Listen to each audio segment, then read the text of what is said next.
we've got one more chapter, I believe, chapter 13, and then we will come to the end of part 1.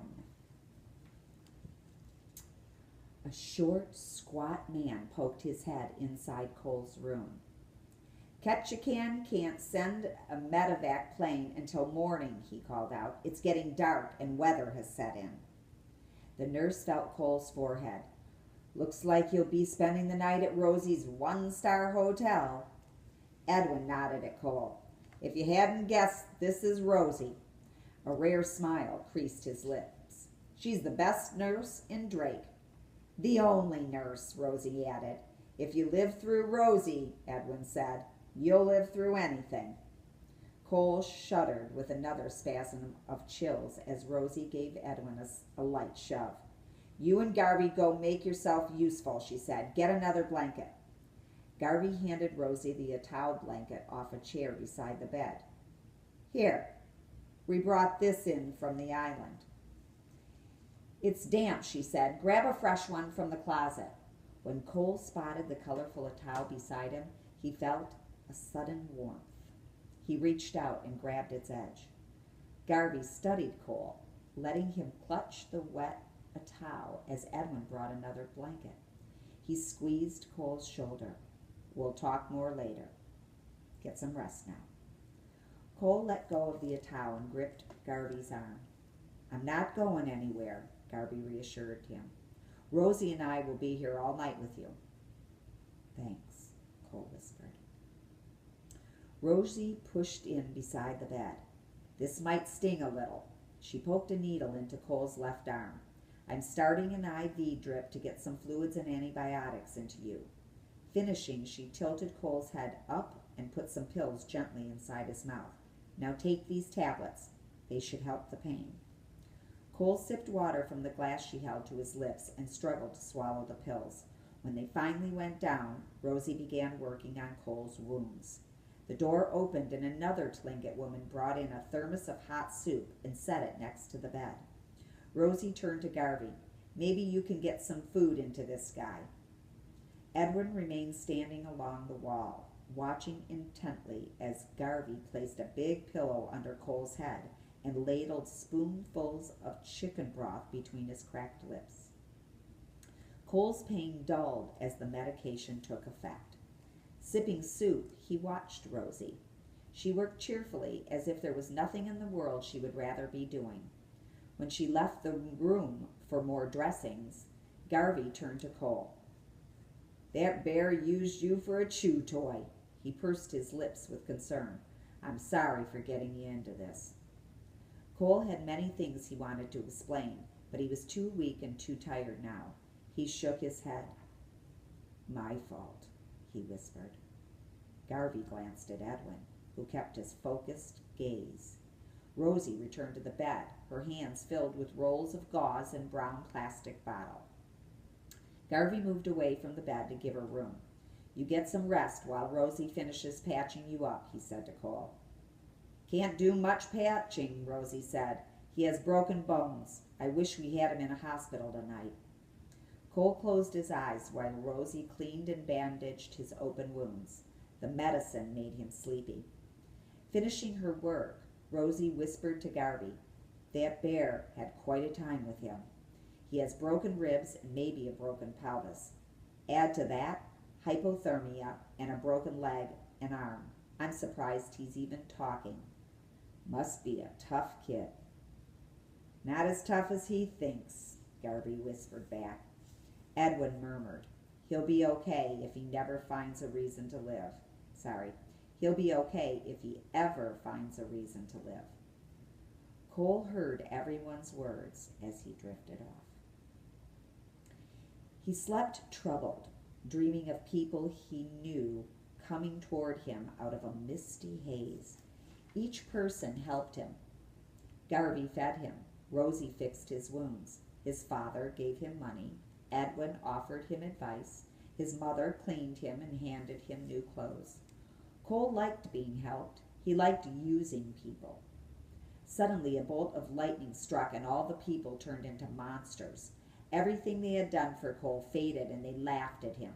You fool, they called. Why should we do anything for you? You're nothing. You're a baby-faced con. Cole awoke in a sweat. It was night. He searched the darkness frantically. He heard regular breaths near him in the dark. Garvey, he called, realizing he could talk. Garvey! Garvey's hoarse voice answered. You okay, Cole? Cole heard someone getting up to snap the lights on. Garvey, still wearing his rumpled jeans and faded wool shirt, hurried to his bedside. A door opened from the next room and Rosie rushed in. What's wrong? She asked. Cole looked at the two of them, his nightmare still haunting him. I had a dream, he said, his voice raspy. People helped me. Then they turned into monsters and laughed at me. It was just a dream, Garvey said, resting his hand on Cole's arm. But you two were there. Rosie took Cole's hand in hers. Well, I'm not a monster, she smiled. Maybe Garvey is. Cole didn't smile. Why do you guys help me? Rosie looked at her watch. It sure isn't for the pay and good hours. Then she shrugged. Why live if you can't help others and make the world a better place? Cole looked up at Garvey. Why do you help me? Because we're friends. Cole let his frustrations show. No, you don't even know me. When you first started helping me in Minneapolis. Garvey studied Cole before answering. You're right. I did it for myself. Cole nodded. That's what I figured. You didn't care about me. You're wrong, Garvey said. I did care about you. But helping others is how I help myself. You need help? Cole asked, surprised. Garvey nodded. I see a lot of myself in you. When I was your age, I spent 5 long years in prison for things I'll go to my grave regretting. I lived my early years here in Drake, but no one cared enough to take me through Circle Justice. If they had, maybe things would have been different. He shook his head with a sad smile. Take my word for it. Jail scars the soul. And I was never able to help those I hurt. Cole, Rosie said, touching his bandaged arm, in a few months your body will heal, but time won't heal your mind as easily. Helping others can help heal your wounds of the spirit. Still troubled by his dream, Cole said, there are people who want to hurt me. Rosie squeezed Cole's hand. Those are the people who need your help. I'll bet you weren't a bundle of fun when Garvey first met you. Cole shook his head. How is your pain? Rosie asked. I hurt, Cole said. The Tlingit nurse unwrapped a packet and prepared a syringe and needle. Let's give you something to help you sleep. Give me something to take away the monsters, Cole said. Only you can do that, she answered. Cole slept hard, his first real sleep in many days. When he awoke, a small lamp glowed in the dark near his bed. Rosie was already up, working quietly around the room. When she heard him stir, she snapped on the lights and came over beside the bed. Did you sleep well? She asked. Cole nodded. Let's clean your dressing this morning, she said. The people in Ketchikan think we're witch doctors out here in the sticks. Cole grimaced. The pain had returned with a vengeance. Rosie saw him wince and gave him another shot. Things will hurt worse before they are better, she said. Just warning you so you'll know what to expect. Then she added, but they really will get better.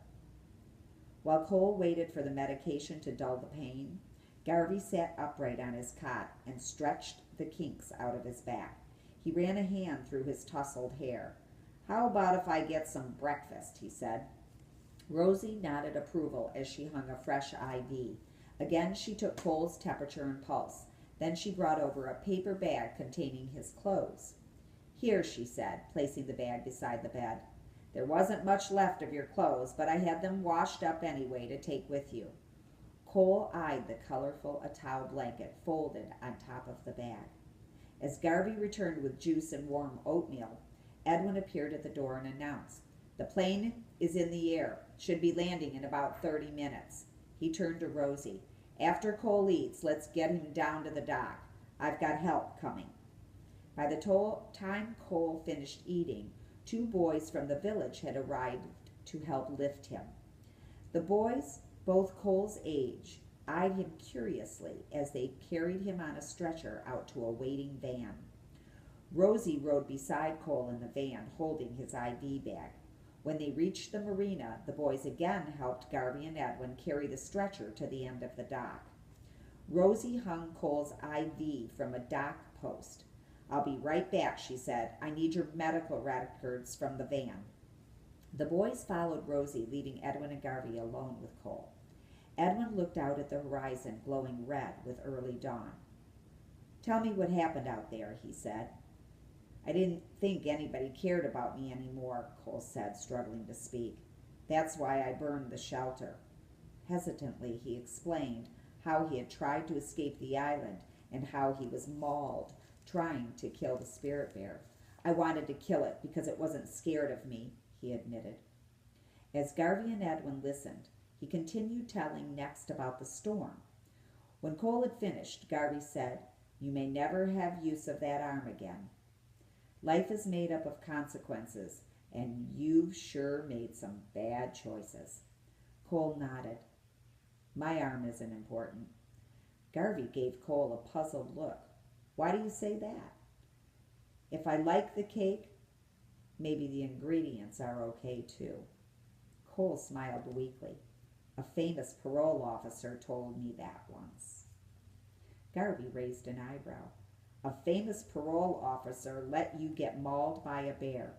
Now you'll end up in a hospital. When you're released, you'll still have your parents to deal with, and you'll still be facing a jail term. I doubt the hearing circle will consider returning you to the island after what's happened. You realize all that, don't you?" Cole nodded. "I do, but it's okay. Whatever happens now, I'm done being mad." Edwin shook his head. "A person is never done being mad. Anger is a memory never forgotten. You only tame it." He pointed out toward the islands. "Tell me more about the spirit bear." "The bear was pure white," Cole said. "The last time it came, it stood right over me." He spoke in a whisper. "I reached up and touched it." Edwin studied Cole. "Spirit bears live hundreds of miles south of here off the coast of British Columbia, not here in these islands." He shook his head. "We've hunted here since I was young, and so have my parents and their parents. There are no spirit bears around here, except maybe in your mind." Cole started to argue, then remembered the handful of white hair he had pulled off the bear. "Want to bet?" he said, reaching for his pants and the bag beside him. Suddenly, he paused.